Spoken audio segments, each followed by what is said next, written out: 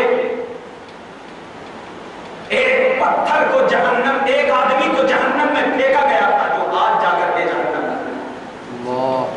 کہا یا رسول اللہ وہ کون؟ کہا وہی تھا جو میرے سامنے تو نشہد انک لرسول اللہ کی سرائے بلند کرتا، وَإِذَا خَلَوْا إِلَىٰ شَيَاطِینِهِمْ، اور جب وہ میرے سے دور ہوتا تھا تو میری چیوی گوئیاں کرتا تھا۔ تو ویسے ہی نبی کے وارث علماء ہیں، اب اگر علماء کی چیوی گوئیاں ہوئی تو سمجھ لینا منافق ہے، سمجھ لینا منافق ہے۔ بس اپنے کو ذہن میں یہ رکھنا ہے کہ ہمیں کام کرنا ہے، ہر سوال کا جواب کام ہے، یہ ذہن میں رکھو، ہر سوال کا جواب، کوئی کتنا بھی آپ کو پیچھے برا بولتا ہے اس کا سننا نہیں ہے، بس کام کر کے دکھا دینا ہے، ہر سوال کا جواب مل جائے۔ اب آیت کریمہ میں نے آپ کے سامنے تلاوت کی، لا تقولوا لمن يقتل في سبيل الله اموات بل احياء ولكن لا تشعرون، نہ کہو ان کو مردہ جو اللہ کی راہ میں شہید کیے گئے، مارے گئے، بل احیاء بلکہ وہ زندہ ہیں لیکن تمہیں ان کی زندگی کا شعور نہیں۔ اب میں پہلے آیت پر آنے سے پہلے، یہ آیت درس حضرت امیر حمزہ رضی اللہ تعالیٰ عنہ کے بارے میں نازل ہوئی، جو کہ اللہ کے مقدس نبی صلی اللہ علیہ وسلم کے چہیتے چچا میں سے، جس کو کہ ہندا نے شہید کر دیا تھا۔ اب بتانا آپ کو مقصد ہے، پہلے آپ شہید کا ڈیفینیشن سمجھ لیجیے۔ شہید کہتے کس کو ہے؟ کوئی بچہ پڑھ رہا ہے اسکول میں، کالج میں نہیں، کوئی بچہ مدرسے میں دین کی تعلیم حاصل کر رہا ہے، وہ انتقال کر گیا تو اب وہ کیا کہلائے گا؟ شہید۔ دیکھیے گا، ذہن میں رکھیے، کسی کو زہر دے دیا گیا اب وہ کیا کہلائے گا؟ شہید۔ اگر وہ زہر کی وجہ سے مر گیا شہید کہلائے گا۔ کوئی شخص جا رہا تھا، پیچھے سے کسی نے وار کر دیا، وہ مر گیا، وہ بھی شہید۔ اب اگر کوئی شخص بائک چلا رہا تھا، بائک چلاتے چلاتے انتقال کر گیا، اس کا خاتمہ ایمان پر ہو گیا، شہید کا مرتبہ۔ اب ایک شہید یہ ہے کہ میدان کارزار میں کفاران قریش سے سامنے لڑتے لڑتے مر گیا، وہ بھی شہید۔ تو شہید کی 4-5 صورت ہو گئی۔ اب آپ کو بتاتا ہوں اس آیت کریمہ سے حیات النبی کا ثبوت، اور کوئی مطلب اور مراد لے کر کے نہیں ہے ثبوت، بلکہ ڈائریکٹ ثبوت، سبحان اللہ، کوئی مطلب اور مراد لے کر کے نہیں کرتا۔ دیکھیے اب ایک ذہن رکھیے، حدیث پاک میں آپ نے سنا ہوگا بارہا کہ نبی اکرم صلی اللہ علیہ وسلم جب مدینہ المنورہ میں اسلام کی دعوت دے رہے تھے تو ایک یہودی بڑھیا نے گوشت میں زہر ملا دیا تھا اللہ کے نبی کے، اور یہی واقعہ جنگ خیبر کا بھی ہے۔ جب گوشت رکھا گیا، گوشت نے آواز دی، یا رسول اللہ میرے اندر زہر ہے، آپ مت کھائیے۔ سبحان اللہ۔ گوشت نے آواز دیا، اس سے پتہ کیا چلا؟ نبی کی حکومت اس گوشت پر گئی۔ جو بے جان ہے تو جاندار والے اس بے جان سے بھی بیکار ہیں جو کہتے ہیں کہ نبی کو طاقت اور قدرت نہیں، اور وہ جاندار بے جان یہ گواہی دے رہا ہے کہ میرا نبی تو ایسا ہے کہ میں نبی کے سامنے آؤں، آپ پر جائے قدرت مل جائے۔ گوشت نے کہا یا رسول اللہ میرے اندر زہر ہے، مت کھائیے، لیکن نبی پاک صلی اللہ علیہ وسلم نے سوچا اگر میں نہ کھاؤں گا بڑھیا کہے گی یہ تو نبی نہیں ہے، یہ تو کوئی عام انسان ہے۔ نبی پاک نے گوشت کو اٹھایا، کھا لیا، مگر وہ زہر ایسا تھا کہ اگر اس زہر کو کسی دوسرے شخص کو کھلایا جائے تو 1 سیکنڈ بھی زندہ رہتا، اتنا زہریلا تھا، مگر نبی کو کچھ بھی نہ ہوا۔ 1 ہفتے کے بعد جب بڑھیا آئی،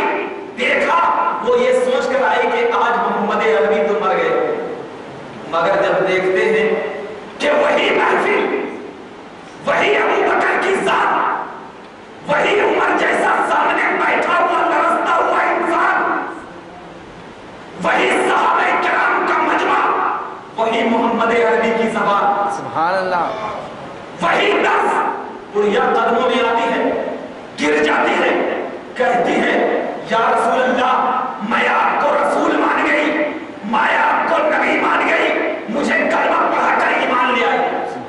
بڑھیا کو کلمہ پڑھایا گیا، ایمان آ گیا۔ اب ایمان جب آیا، یہ حدیث پاک ہے، ایمان لے آئی بڑھیا، لیکن جب نبی پاک صلی اللہ علیہ وسلم انتقال کا وقت قریب آیا تو آپ انتقال سے 5 دن پہلے 4 شعبہ کا دن نبی اکرم حضرت عائشہ کو بلایا، اے عائشہ اس یہودی بڑھیا نے جو مجھے زہر کھلایا تھا اس وقت تو اللہ کی قدرت نے مجھے بچا لیا، لیکن آج وہ زہر کا اثر میرے سینوں میں اتنا زیادہ ہو گیا ہے کہ میں برداشت نہیں کر پاتا۔ اللہ، اسی زہر کی اثر کی وجہ سے آج مجھے موت آ جائے گی۔ امام راضی فرماتے ہیں تفسیر کبیر گواہ ہے کہ نبی اکرم صلی اللہ علیہ وسلم کو انتقال جو ہوا اسی زہر کی وجہ سے، کس کی وجہ سے ہوا؟ زہر کی وجہ سے۔ اور جب نبی اکرم کا انتقال زہر کی وجہ سے ہوا، اور بتا جس شخص کا انتقال زہر کی وجہ سے ہو جائے وہ کیا کہلاتا ہے؟ شہید۔ شہید، اور جب شہید کہلاتا ہے تو قرآن اعلانیہ اعلان کر رہا ہے لا تقولوا لمن يقتل في سبيل الله اموات، سوچنا بھی نہ، کہنا تو دور کی بات ہے۔ اب یہاں پر میں بیٹھا ہوں، بیٹھ کر کے یہ سوچ رہا ہوں کل صبح ہوگی 12 بجے کا شو میں تھیٹر میں جا کر دیکھوں گا، گناہ ہوگا مجھے؟ نہیں ہوگا، نہیں ہوگا گناہ، کیونکہ میں جاؤں گا دیکھوں گا تب ہوگا گناہ۔ اسلام یہ کہتا ہے نیکی کا سوچو گے نیکی ملے گی، گناہ کرنے کا سوچو گے تو جب تک گناہ تم نے نہ کیا گناہ نہیں۔ لیکن قرآن اعلان کر رہا ہے، یہ تو عام انسان کی بات ہے، جب میرے نبی کی باری آئے تو لا تحسبن الذین قتلوا فی سبیل اللہ، سبحان اللہ، یہ عام انسان کی بات ہے۔ انسان میں بھی فرق ہوتا ہے، ارے عام انسان تو ایسا ہوتا ہے کہ اس کے بارے میں سوچ کچھ نہیں ہو، لیکن جب نبی کی باری آئے گی سوچے گا بھی کہ نبی مردہ ہے، گیا، سوچیں گے بھی نبی مردہ ہے تو گیا۔ پتہ کیا چلا؟ اگر نبی کی محبت، الفت، چاہت، رفعت اور محبت کے طریقے کو اپنے دل میں بسا کر زندگی کو گزار کر، اگر امام حسین کی یاد کو اپنے سینوں میں بسا کر، دنیا کی طاقت کو اپنے نگاہوں میں اجھال کر اگر زندگی گزارے تو تمہارے اندر وہ سوچ آ ہی نہیں سکتی جو قرآن تمہیں کہتا ہے۔ لہٰذا مسلمانوں، آج ہم اسی لیے آپ کے سامنے امام حسین کو پیش کر رہے ہیں۔ دیکھیے گا کیوں؟ جب نبی نہیں مر سکتے تو نبی کا پورا جسم نہیں مرے گا، یہی تو عقیدہ ہے نا۔ کوئی یہ کہہ رہا ہے کہ یہ مر گیا اور یہ کہہ رہا ہے اس کا ایک ہاتھ زندہ ہے، یہ ہو سکتا ہے؟ نہیں ہو سکتا۔ مطلب جب زندہ تو پورا زندہ، اور جب مردہ تو پورا مردہ۔ اور میں نے آپ کے سامنے ثابت کیا کہ نبی پورا زندہ ہے، یہی ثابت کیا نا، اور وہ بھی کسی حدیث سے نہیں کہ کوئی آ کر کے گلی میں کہہ دے کہ یہ حدیث صحیح ہے، قرآن سے کہا، سورہ بقرہ قرآن کی آیت سے کہا کہ نبی زندہ ہے، تو نبی کا پورا جسم زندہ، ہر ایک ٹکڑا زندہ۔ جب زندہ تو نبی کہتے ہیں فاطمہ کی تم منی، ہاں سبحان اللہ، سبحان اللہ۔ جب زندہ تو نبی کہتے ہیں فاطمہ کی تم منی، فاطمہ میرے جگر کا ٹکڑا، سبحان اللہ، جگر کا پارا ہے، ہٹا جگر سے نکال، ٹکڑا بچا، زندہ ہے نہیں ہے؟ کیونکہ آپ نے مانا ہے کہ نبی زندہ، نبی کا پورا جسم زندہ، اس کا ہر ایک ٹکڑا زندہ۔ فاطمہ نبی کے جگر پارا، اور ایک فاطمہ تیرا جگر کا ٹکڑا کون ہے؟ حسین۔ اب حسین بھی زندہ، سبحان اللہ، حسین بھی زندہ۔ اب خاندان حسین کو سند مل گئی زندگی کی، سبحان اللہ۔ اب یہ مت کہنا کہ فلاں خاندان حسین سے ہے زندہ نہیں. اسی لیے ہمارا عقیدہ ہے جتنے بھی ولی ہیں اگر خاندان حسین سے ہے تو زندہ ہے. کیوں؟ اس لیے کہ فاطمہ کو یہ سند دنیا میں مل گئی تھی کہ فاطمہ تو میرے جگر کا ٹکڑا ہے, مر ہی نہیں سکتی. سبحان اللہ. اب ذرا بتائیے, ایک صحابہ کرام جب نبی اکرم صلی اللہ علیہ وسلم مکہ المکرمہ میں بارش کا موسم آیا, اللہ کے نبی صلی اللہ علیہ وسلم کا کرتا قمیص مبارک بھیگ گیا, صحابی کو دیا سکھا دو, صحابی کو دیا سکھا دو. ٹھہرے رہے آپ کے پیچھے تندور کے سامنے ٹھہرے رہے, آگ نے اس کپڑے کو سکھایا نہیں. نبی بلائے, کیا ہوا؟ کہا یا رسول اللہ, تندور کی آگ تو آپ کے کپڑے کو نہیں سکھا رہی ہے, کیا وجوہات ہے؟ تو نبی اکرم صلی اللہ علیہ وسلم نے کہا کیا تجھے معلوم نہیں کہ یہ کپڑا میرے جسم سے ٹچ ہو چکا ہے؟ سبحان اللہ. کیا تمہیں یہ اندازہ نہیں کہ جس کپڑے کا ٹچ نبی اکرم کے جسم سے ہو جائے اس کو آپ کیسے چھو سکتی ہیں؟ کیسے چھو سکتی ہے؟ تو جب ایک کپڑا نبی کے جسم سے ٹچ ہو, آگ نہیں جلا سکتی, یہ آگ نہیں سکھا سک رہی ہے, تو جب نبی کا ایک ٹکڑا ہٹ جائے تو اسے آگ کیسے جلائے گی؟ کیسے جلائے گی؟ نہیں جلا سکتی. جب آگ نہیں جلا سکتی کہ نبی کے ٹکڑے کا ٹکڑا ٹکڑے کا ٹکڑا ٹکڑے کا ٹکڑا اگر کرتے جائے تو آگ کیسے جلائے گی؟ نہیں جلائے گی. اب اسی لیے نبی نے فرمایا ترکتم الثقلین, تمہیں دو چیز چھوڑے جا رہا. سبحان اللہ. بھاری, وہ بھی کیسی دو چیز؟ بھاری. کیسی بھاری؟ وزن میں بھاری نہیں, کیونکہ وزن میں بھاری کوئی پہلوان آپ کو اٹھا نہیں سکتا. وزن میں بھاری نہیں, علم میں بھاری, کیونکہ نبی نے علی کو علم دیا ہے. سبحان اللہ. نبی نے علی کو علم دیا ہے, تقویٰ دیا ہے, طہارت دیا ہے, مان لیں. اسی لیے نبی نے فرمایا علماء ورثۃ الانبیاء, علماء نبیوں کے وارث ہوتے ہیں. یہ فرمایا تو اب تمہیں دو چیز چھوڑے جا رہا ہوں, ایک اہل بیت اور دوسرا قرآن.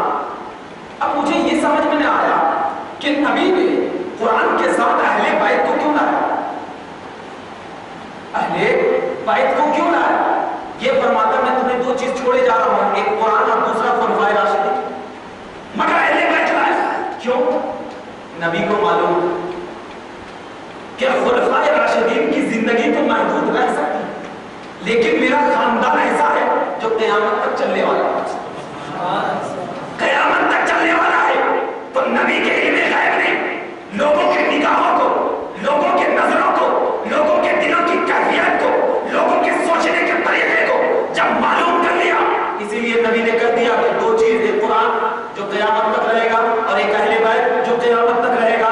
دونوں چیز اگر میرے اہل بیت سے چپکے رہے تو تمہیں حسنی حسینی کا مرتبہ مل سکتا ہے, اور اگر اہل بیت سے ہٹ گئے تو تمہیں ایسا عذاب آئے گا جس عذاب کا تم نے اندازہ بھی نہ کیا ہوگا, نہیں کیا ہوگا.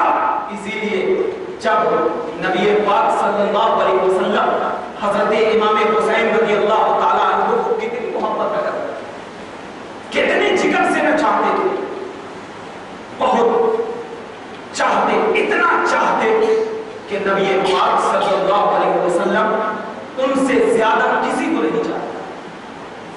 اور چاہنے کی وجوہات بھی تھی کہ نبی پاک صلی اللہ علیہ وسلم کو دین جو تقویت ملی تھی وہ امام حسین کے ذریعے ملی تھی. آج ایک اعتراض کرتے ہیں, حسین کیا ہے, حسین کیوں اتنا بڑھاوا دیتے ہو حسین کو؟ تو میں اس کو یہی کہتا ہوں کہ ان الدین عند اللہ الاسلام, اللہ نے یہ فرمایا دین اللہ کے نزدیک کیا ہے؟ اسلام. تو دین کو تو کوئی مرتبہ دے گا, بڑھاوا دے گا. جب دین کو مرتبہ دے گا, بڑھاوا دے گا, دین کے لیے ہر کچھ کرے گا, تو حسین تو دین ہے, اس لیے تو ہم اس کو بڑھاوا دیں. سبحان اللہ. حسین تو دین ہے, اس لیے تو ہم بڑھاوا دیتے ہیں, کیونکہ دین کے لیے ہر ایک کرتا ہے. دنیا کے لیے تو دنیا دار کرتے ہیں اور دین کے لیے دیندار کرتے ہیں. اسی لیے جو حسین کو بڑھاوا دے رہا ہے سمجھ لینا دیندار ہے, اور جو حسین کو گھٹانا ہے